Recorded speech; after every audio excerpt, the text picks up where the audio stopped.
love and betrayal, greed and murder. It's set in this interesting world of contrasting ideologies and what's right and wrong, and has a great philosophy about it.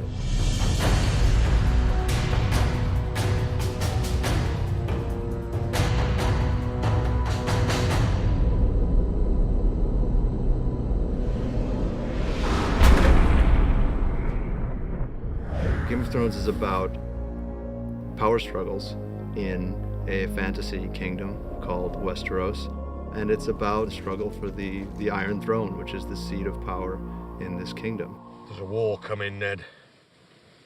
I don't know when, I don't know who we'll be fighting, but it's coming.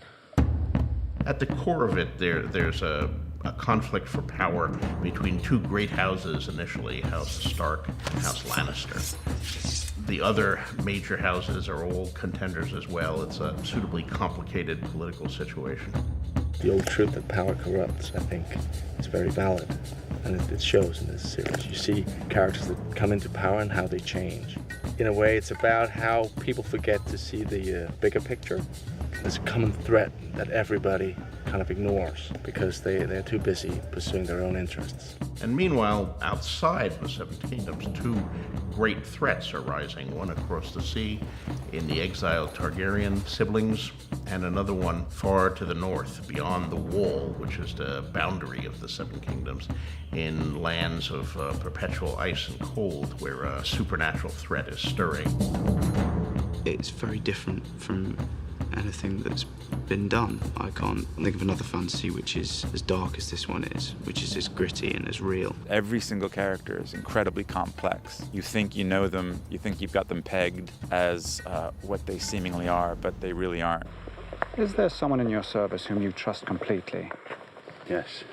The wiser answer was no, my lord. It's not a good guys, bad guys story. It's a story where everybody is pursuing their own interest and everybody is following their own code, and it's about those interests and those ethics coming into conflict with each other, and it just provides a much richer story than the guys in white beating the guys in black. Lord Baelish, perhaps I was wrong to distrust you. Distrusting me was the wisest thing you've done since you climbed off your horse. It's quite a big, sprawling, epic kind of story, and fascinating characters, different characters, very rich, sort of tasty characters in there. You don't know who they all are and how they fit in. Shouldn't be out here, my lord. There's no telling who has eyes where. Let them look. So I've found it's very dense and it's very multi-layered. I think that's what I found quite intriguing and quite fascinating about this thing.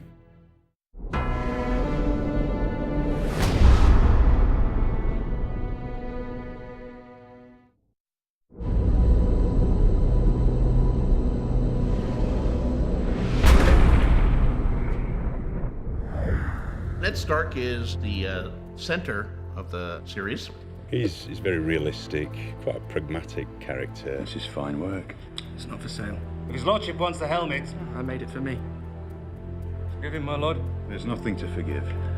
He's principled, he has values, and above all, he's very loyal, you know, and that's something that he demonstrates on many occasions. You helped me win the Iron Throne, now help me keep the thing. We were meant to rule together. Ned is the Lord of Winterfell, and he's married to Catelyn Tully. Together they have a number of children. 17 years ago, you rode off with Robert Baratheon. You came back a year later with another woman's son. Jon Snow, he's of an age with Robb, the eldest son, and they're closest brothers. I would say Jon Snow is a young hero in a lot of ways. Well, Lord Snow, it appears you're the least useless person here. Personally, I think there's a hell of a lot of inner turmoil if he's fighting between his ambition to be someone and to make a mark on things. I'm ready. You're not going. You're no ranger, chap. Here. A man gets what he earns. When he earns. His ambition can and does make him do quite extreme things. The Lannisters are the Queen's family. Robert Baratheon, the king, who wed the daughter of another great house, Cersei Lannister. She is the queen of the Seven Kingdoms. She's quite tricky, layered, and power mad. She's smart and political. She has a very hard time trusting anyone. You're just a soldier, aren't you? You take your orders and you carry on. I was also trained to kill my enemies, Your Grace. As was I. There's a definite sense with Cersei that if it will further her game of power, she'll get rid of anybody. It doesn't really matter. Jaime, her twin brother, is one of the members of the King's Guard. It would be good to have you on the field. The competition has become a bit stale. I don't fight in tournaments, because when I fight a man for real, I don't want him to know what I can do. He is a soldier and he doesn't care about the politics. He knows the game and he does not want to be directly involved in it. Cersei and Jaime also have another brother, Tyrion Lannister. Tyrion Lannister, because of his size, has had a very complicated upbringing in relation to his father and his sister. He's very well read. He gets 0 powers with physical defenses, so he has to defend himself with his wit and charm. Why'd you read so much? Look at me and tell me what you see. Is this a trick? What you see is a dwarf. My brother has his sword, and I have my mind. And a mind needs books like a sword needs a whetstone. There's a set of characters that you also encounter who are across the Narrow Sea on an entirely different continent. May I present my honored guests, Viserys of House Targaryen, the rightful king of the Andals, and his sister, Daenerys of House Targaryen. He's a man on a mission. He's fairly obsessive about one thing, which is regaining his crown. When they write the history of my reign, sweet sister, they will say it began today. He's very bitter and resentful of the people who took it from him, and he carries a huge burden. His sister is Daenerys Targaryen, also known as Daenerys Stormborn. Tell them to stop. You want the entire horde to stop? For how long? Until I command them otherwise. She goes on such a journey. She gets put up with a lot of obstacles coming her way, and every time she overcomes them, she succeeds, and she kind of just gets stronger and stronger as she goes on. She's an incredible, incredible, wicked person. There's plots within plots and wheels within wheels, and many people competing for one seat.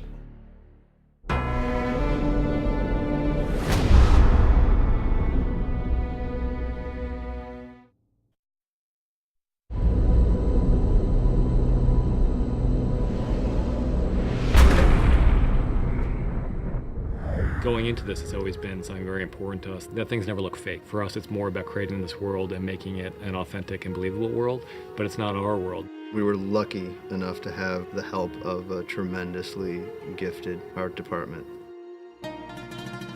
I'm responsible for the look of the show, from the kind of the floor to the sky. I'm working out what the CGI is going to be, the whole look of it from there downwards, so that we have a complete look to the series. You've got to create a world from scratch that feels like you're in a different time and different place. So it's creating different environments that work, that feel real but don't feel like, you know, either contemporary or known periods. That's the main thing. The biggest challenges have been, I guess, the scale of the event. We've created very high standards for ourselves. It's a lot of bits to this, and it just has been a lot of stuff to pull together. Gemma Jackson really ranged far and wide to find the artistic resources and the stylistic resources to give us a world we haven't seen before. There's an Arctic wasteland, which is very far north, and you go all the way to a more desert wilderness and everything in between. Our brief was to try to combine interesting visual elements from a lot of different societies and periods. So we spent a lot of time researching medieval Europe. We looked at Oriental influences, we looked at Asian influences, we looked at the subcontinent, we looked at African influences. We tried to find references from a lot of different civilizations in different times and combine them. You try and create a world that's based in real physics, even if it's fantasy. There has to be a reality to it, or it will just look like a set. So you're always trying to think, right, how would these people live? What would they need? Why would they put things where they do? How would it be? I think the approach we want to take is that, yes, it is fantasy, but it's very grounded in reality. And I think we want to make it as real as possible. And that's the same approach we're taking with absolutely everything. And I think as the series goes on, you'll see the great difference between the four worlds in which the series inhabits. So it's very important that it have a completely different look and that the light be different and topography. We've been given the luxury of being able to span various countries. So we scouted probably, 14 different countries when we're trying to decide where to shoot and why ultimately we decided to shoot Northern Ireland. You drive 25 minutes and you're at some beautiful forest somewhere, and you drive 45 minutes and you're at this great old castle. It's a huge scale. Shooting simultaneously in 2 different countries, as Malta and Ireland, is a challenge, but it's great fun. We love it. It's one of the fun things about this show is that we get to make it up. We're not hewing to any particular historical period, absolutely. This is a fantasy series, and that gives us a lot of freedom, and that's part of the fun of it. Fantasy is always bigger. I mean, fantasy is larger and more colorful and more exciting, I think, than history. So you take your inspiration from something in history, you make it much bigger and perhaps more dramatic.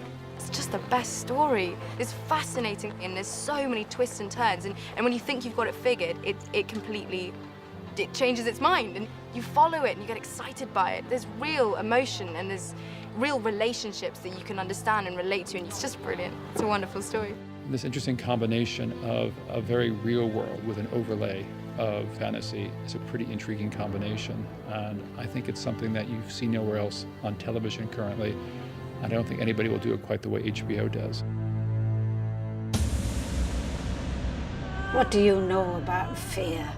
Fear is for the winter, when the snows fall 100 feet deep.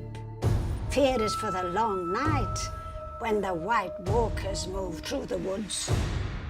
When the sun hides for years, and children are born and live and die, all in darkness. That is the time for fear, my lord.